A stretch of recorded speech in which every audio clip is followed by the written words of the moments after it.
আসসালামু আলাইকুম, শুভ সকাল। সুপ্রিয় দর্শকবৃন্দ, আপনাদের সবাইকে স্বাগত জানাচ্ছি বৈশাখী টিভির নিয়মিত স্বাস্থ্য বিষয়ক অনুষ্ঠান সবার ডাক্তারে। অনুষ্ঠান সঞ্চালনায় আছি আমি ডাক্তার মোহাম্মদ রাজীব আলামিন। আমাদের সবার ডাক্তার অনুষ্ঠানটি পরিবেশিত হয় মেডিকমের সৌজন্যে। আমাদের এই সবার ডাক্তার অনুষ্ঠানটির লক্ষ্য উদ্দেশ্যই হচ্ছে গণমানুষের মধ্যে স্বাস্থ্য বিষয়ক সচেতনতা তৈরি করা এবং সামাজিক বিভিন্ন কুসংস্কার আছে, কুরীতি আছে স্বাস্থ্যকে ঘিরে, সেগুলোকে প্রতিহত করা। এছাড়াও অপচিকিৎসা ও অপচিকিৎসককে প্রতিরোধ করাও আমাদের একটি মূল উদ্দেশ্য। আমরা প্রতিদিনই চেষ্টা করি একটি করে স্বাস্থ্য বিষয়ক সমস্যা নিয়ে আলোচনা করতে, এবং আমাদের সাথে উপস্থিত থাকেন একজন করে বিশেষজ্ঞ অতিথি চিকিৎসক। সেই আলোকেই আজকে আমাদের সাথে আমাদের বৈশাখী টিভির সেটে উপস্থিত আছেন দেশের স্বনামধন্য ইউরোলজি বিশেষজ্ঞ ডাক্তার মোহাম্মদ আশরাফুল ইসলাম। আমি ডাক্তার মোহাম্মদ আশরাফুল ইসলামকে বৈশাখী টিভির সেটে এবং সবার অনুষ্ঠানের পক্ষ থেকে স্বাগত জানাচ্ছি। ধন্যবাদ ডক্টর রাজীব আলামিন এবং বৈশাখী টিভিকে আমাকে এখানে নিমন্ত্রণ জানানোর জন্য। সুপ্রিয় দর্শকবৃন্দ, যেহেতু আমাদের আজকের বিশেষজ্ঞ অতিথি উনি ইউরোলজি বিশেষজ্ঞ, সেই আলোকে আমরা আমাদের আলোচনার বিষয় আজকে নির্ধারণ করেছি প্রস্টেটের সমস্যা এবং করণীয়। এই বিষয়ে আমরা আলোচনা করব। আপনারা যদি আপনাদের প্রশ্ন থাকে আপনারা সরাসরি আমার স্ক্রিনে দেখানো নাম্বারে যোগাযোগ করে আমাদের ডাক্তারের সাথে যোগাযোগ করতে পারবেন। আমি আমার আলোচনা না বাড়িয়ে আমি সরাসরি চলে যাচ্ছি ডাক্তার আশরাফুল ইসলামের কাছে। ডাক্তার আশরাফুল ইসলাম, আসলে আমাদের যারা রোগীরা আছেন ওনারা তো সার্জারি, মেডিসিন এই বিষয়গুলো ভালো বোঝেন। ইউরোলজি বিষয়টা হয়তো অনেকের কাছে নতুন অথবা শব্দটা একটু বিদঘুটে। আমি আসলে জানতে চাচ্ছিলাম প্রথমে একদম সাধারণ মানুষের জন্য ইউরোলজি বিষয়ে আপনারা কোন শরীরে কোন অঙ্গ কোন সমস্যা নিয়ে আলোচনা করেন? ধন্যবাদ ডক্টর রাজীব আলামিন, আপনি একদমই ঠিক কথা বলেছেন। আসলে ইউরোলজি বিষয় নিয়ে আমাদের মধ্যে অনেক ভ্রান্ত ধারণা আছে যে ইউরোলজি বলতে শুধু মনে হয় প্রস্রাবের সমস্যাটাই বুঝি। আসলে তা না, ইউরোলজি বলতে টোটাল একটা সিস্টেমটাকে বোঝা হয়। যেমন ধরেন কিডনি নালী, মূত্রথলি, প্রোস্টেট এবং প্রস্রাবের রাস্তা, এই টোটাল যে মূত্রতন্ত্র এটা মিলে প্লাস পুরুষ প্রজননতন্ত্র, এই টোটালটা হচ্ছে আপনার ইউরোলজি। এবং এই সমস্ত যে অর্গানগুলো বললাম এই প্রত্যেকটা জিনিসের ডিজিজ এবং তাদের যে কোনো ধরনের সার্জারি ইউরোলজি ডিল করে থাকে। বাট কিডনি রিলেটেড যদি মেডিকেল কজে তার কিডনি খারাপ হয় সেক্ষেত্রে আমাদেরই একটা কাউন্টার পার্ট আছে নেফ্রোলজি, তারা ডিল করে আর কি। জি, তাহলে নেফ্রোলজি এবং ইউরোলজি আপনারা মিলেই কিডনি এবং মূত্রনালী, মূত্রতন্ত্র সব বিষয় নিয়ে আলোচনা করছেন। আমরা আমাদের আলোচনার বিষয়টা আজকে প্রোস্টেটের সমস্যার মধ্যে সীমাবদ্ধ রাখার চেষ্টা করব, তাছাড়াও এর পাশাপাশি অন্যান্য বিষয়ে আমরা যাবো ইনশাল্লাহ। প্রথমেই আমি জানতে চাইবো প্রোস্টেট বিষয় নিয়ে আপনার কাছে, প্রোস্টেটে কি সমস্যা হয় এবং কেন হয় এই ধরনের সমস্যাগুলো? ধন্যবাদ আপনাকে। অ্যাকচুয়ালি প্রোস্টেটের সমস্যা সম্বন্ধে জানার আগে আমাদের জানতে হবে প্রোস্টেটটা আসলে কি। জি, প্রোস্টেট হচ্ছে একটা গ্ল্যান্ড, এটা মেল রিপ্রোডাক্টিভ সিস্টেম বা পুরুষ প্রজননতন্ত্রের একটা সহায়ক গ্রন্থি। শুধু পুরুষদেরই থাকবে? শুধু পুরুষদেরই থাকবে, ঠিক আছে। এটা এক্সেসরি গ্ল্যান্ড বলা হয়, বাট এটার প্রয়োজন আছে, এটা একদম ফেলেও দেওয়া যাবে না। হ্যাঁ, এর অবস্থানটা কোথায়? এটা হচ্ছে মূত্রথলির জাস্ট নিচে থাকে এবং প্রস্রাবের রাস্তার চারপাশ ঘিরে থাকে, মানে প্রস্রাবের রাস্তা ঠিক এটার ভিতর দিয়ে প্রবেশ করে বের হয় আর কি। তো এটার বাইরের লেয়ারটা সাধারণত একটু কম্পারেটিভলি এটা শক্ত থাকে, বাট ভিতরের দিকে নরম থাকে। তার মানে এটা আমাদের একটা এজের পরে, ধরেন মোর দেন 45 এজ অর ক্লোজ টু 50, এই সময় এটা বড় হওয়া শুরু হয়। তো বড় হলে যেহেতু বাইরের লেয়ারটা একটু শক্ত টাইপের, বাইরে না বেড়ে ভিতরের দিকে বাড়ে, আর যেটার ভিতর দিয়ে কিনা আমাদের প্রস্রাবের রাস্তাটা বের হয়, সেক্ষেত্রে এটা প্রস্রাবের রাস্তাতে চাপ দিচ্ছে। এবং তখনই আমাদের ফিচার্স অফ প্রোস্টাটিজম বা এই মানে কিছু উপসর্গ তৈরি হয়। সেই উপসর্গগুলো আবার দুই ধরনের হয়ে থাকে। প্রথমে কিছু ইরিটেটিভ সিমটম থাকে আর কি, যেমন বারবার প্রস্রাব করতে যাওয়া, রাতের বেলা ঘুম থেকে উঠে প্রস্রাব করতে যাওয়া বেশ কয়েকবার। ডক্টর আশরাফ, আমাদের একটা ফোন আছে, আমরা ফোন নিয়ে নেই। হ্যাঁ, শিওর। সম্মানিত দর্শক, আপনার নাম পরিচয় বলে প্রশ্নটি করবেন। জি, আমি মিস্টার ডাব্লিউ আনোয়ার বলছিলাম চকবাজার থেকে। জি, আপনি আপনার টিভির ভলিউমটা কমিয়ে কথা বলবেন দয়া করে। প্রোস্টেট গ্ল্যান্ডটা বড় কিন্তু কোনো প্রবলেম নাই। প্রোস্টেট গ্ল্যান্ডটা বড় কিন্তু কোনো প্রবলেম নাই। হ্যাঁ, আবার প্রস্রাব আটকে থাকে না, এটা আমার গুড লাক। এখন এটার উপায় কি? আপনি কি আল্ট্রাসোনোগ্রাফি করে পেয়েছেন এটা সমস্যাটা? হ্যাঁ, আল্ট্রাসোনোগ্রাম করার পরে পেয়েছি যে প্রোস্টেট গ্ল্যান্ডটা বড়। আবার প্রস্রাব করা আসার পর বললেন আপনার বয়স কত? যে ঠিক আছে, আপনার কোনো প্রস্রাবের প্রবলেম নাই, এটা এরকম বয়সে আমার বয়স এখন 69। আচ্ছা ঠিক আছে, আমরা মানে বুঝতে পেরেছি। আচ্ছা, ধন্যবাদ দর্শক আপনার এই মূল্যবান প্রশ্নটির জন্য। আসলে পোস্টেড গ্ল্যান্ডটা বড় হলেই সবসময় যে উপসর্গ তৈরি করবে বিষয়টা ওরকম না, ঠিক আছে? আপনার অনেক সময় গ্ল্যান্ড বড় থাকলেও উপসর্গ নাও হতে পারে, এবং এটা আপনার জন্য একটা গুড নিউজ এবং সুখবরই বলা যায় যে এটা বড় হওয়ার সত্ত্বেও আপনার উপসর্গগুলো তৈরি হচ্ছে না। আর উপসর্গ তৈরি না হলে এটার আসলে কোনো ধরনের মেডিকেল বা সার্জিক্যাল ট্রিটমেন্টের প্রয়োজন নাই, ঠিক আছে? তবে আপনাকে অবশ্যই ফলো আপে থাকতে হবে। আপনার কিছুদিন পর পর একটা আলট্রা করে দেখতে হবে এটা আপনার প্রস্রাবকে বাধাগ্রস্ত করছে কিনা এবং এটা জমে থাকছে কিনা আপনার প্রস্রাবটা। সেক্ষেত্রে আমাদের ইন্টারভেনশনে যেতে হবে। দর্শক আশা করি আমাদের পুরো প্রোগ্রামটা শুনলে উনি লক্ষণগুলো বুঝতে পারবেন যে কখন ডাক্তার কাছে যেতে হবে। জি, আমরা আলোচনা করছিলাম যে কি কি সমস্যা হয় এবং আচ্ছা আচ্ছা লক্ষণগুলো আপনি বলছিলেন। হ্যাঁ, শিওর। প্রাথমিকভাবে সাধারণত 3টা লক্ষণ বেশি দেখা যায়। সেটা হচ্ছে যে ঘন ঘন প্রস্রাব করতে যাওয়া, রাতের বেলা বারবার প্রস্রাবের জন্য ঘুম থেকে ওঠা, এবং প্রস্রাবের চাপটা আসলেই দ্রুত বাথরুমে চলে যাওয়া, আচ্ছা, না গেলে মাঝে মাঝে 2-1 ফোঁটা কাপড়েও হয়ে যাওয়া। এটা হচ্ছে প্রাথমিক সিমটম। পরবর্তীতে যখন সে এটাকে ইগনোর করে, কোনো চিকিৎসা না নেয় বা বিশেষজ্ঞ চিকিৎসকের শরণাপন্ন না হয়, সেক্ষেত্রে দেখা যাচ্ছে তার অবস্ট্রাকটিভ সিমটম ডেভেলপ করে। মানে প্রস্রাবে বাধাগ্রস্ত হয়, তার প্রস্রাবটা বাধো হয়, সে ক্লিয়ার করতে পারে না। প্রস্রাবের শেষে মনে হয় যে না কিছু আটকে আছে, এবং প্রস্রাবের স্পিডটা যে ফ্লোটা সেটা ধারাটা সেটা আস্তে আস্তে কমতে থাকে তার, এবং একটা পর্যায়ে যে এমনকি প্রস্রাব আটকেও যেতে পারে। এগুলা হচ্ছে আমাদের পোস্টেটের সিমটম আর কি। জি জি। আরেকটি বিষয় হচ্ছে যে এই ধরনের লক্ষণগুলো দেখলেই কি রোগী চিন্তা করবে প্রস্রাবের সমস্যা, না অন্য কোনো কারণে ওটা হতে পারে? না, অন্য কোনো কারণেও হতে পারে। সবচেয়ে কমন কারণ হচ্ছে প্রস্রাবে ইনফেকশন। জি, এক্স্যাক্টলি। তো প্রস্রাবে মূত্রতন্ত্রের সংক্রমণটাকে আমরা প্রথমে 1 নম্বরে ধরে থাকি, এবং সবচেয়ে কমন। কারণ প্রোস্টেট তো আপনার একটা এজের পরে হবে, সাধারণত মোর দেন 40-45, তারপরে যে আপনার প্রোস্টেট বড় হওয়া শুরু হয়। এই ধরনের লক্ষণগুলো দেখলে রোগীরা প্রাথমিকভাবে হয়তো একজন এমবিবিএস চিকিৎসকের কাছে গেলেন। এমবিবিএস চিকিৎসক কোন ধরনের ডায়াগনস্টিক টুল ব্যবহার করবেন যাতে করে রোগটা শনাক্ত করতে পারে এবং আপনাদের কাছে পাঠাতে পারে? তাহলে এমবিবিএস ডাক্তারের প্রতি আমার যে আবেদন আর কি, যেহেতু সবচেয়ে কমন কারণটা হচ্ছে প্রস্রাবে ইনফেকশন, তাহলে এটাকে প্রথমে এক্সক্লুড করতে হবে। সেক্ষেত্রে সে প্রস্রাবের একটি টেস্ট, ইউরিন আরএমই এবং কালচার টেস্টটা করবে আর কি।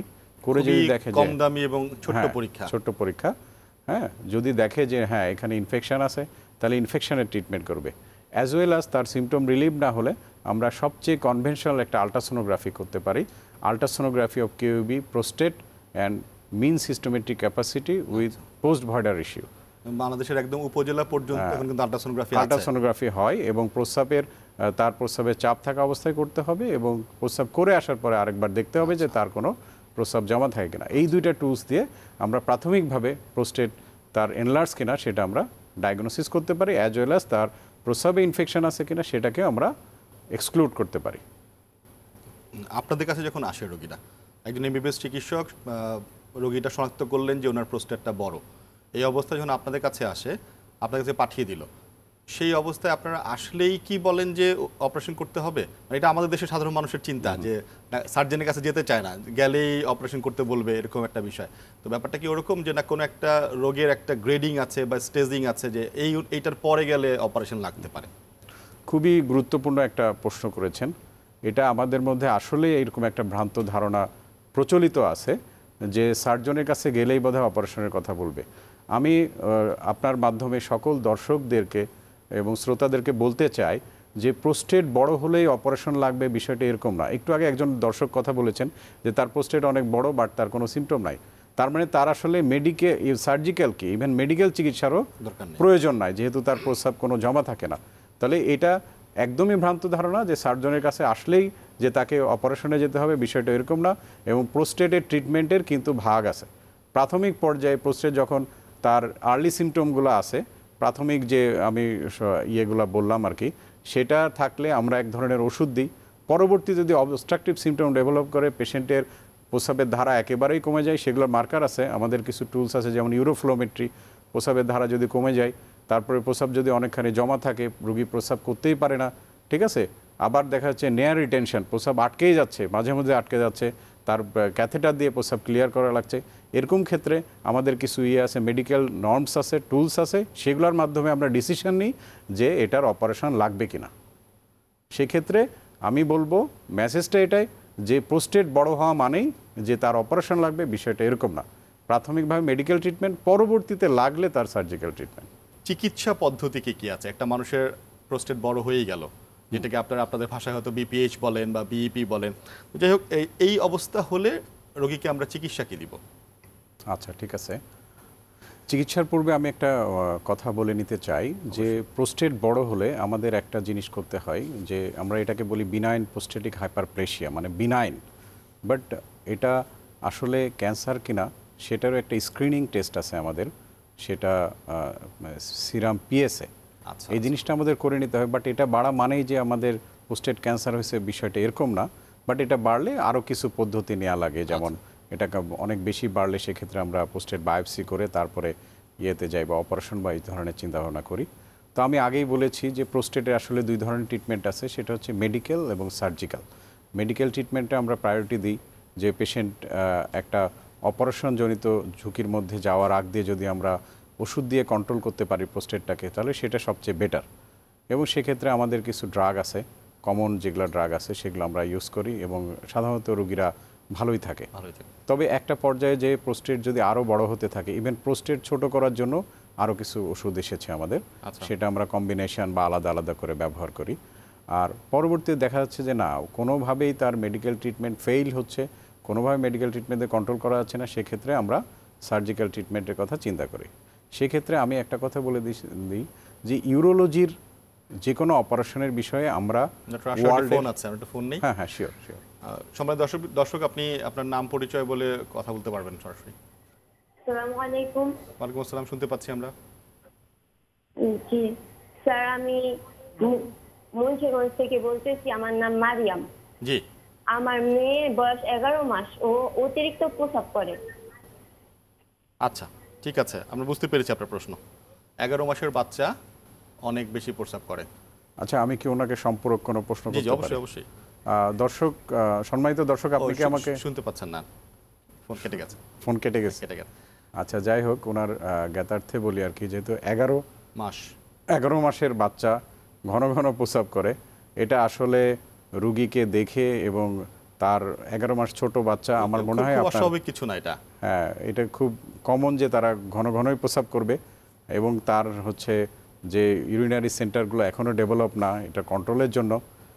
তারপরে আমার মনে হয় আপনি নিকটস্থ একজন ইউরোলজি বা শিশু বিশেষজ্ঞ শরণাপন্ন হলে ভালো হবে। জি, আমরা চিকিৎসা পদ্ধতি ছিলাম।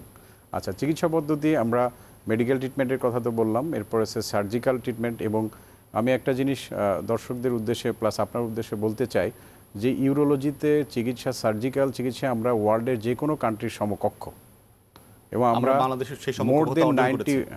মোর দেন 90% অপারেশন আমরা মিনিমাল ইনভেসিভ করে থাকি। Very good.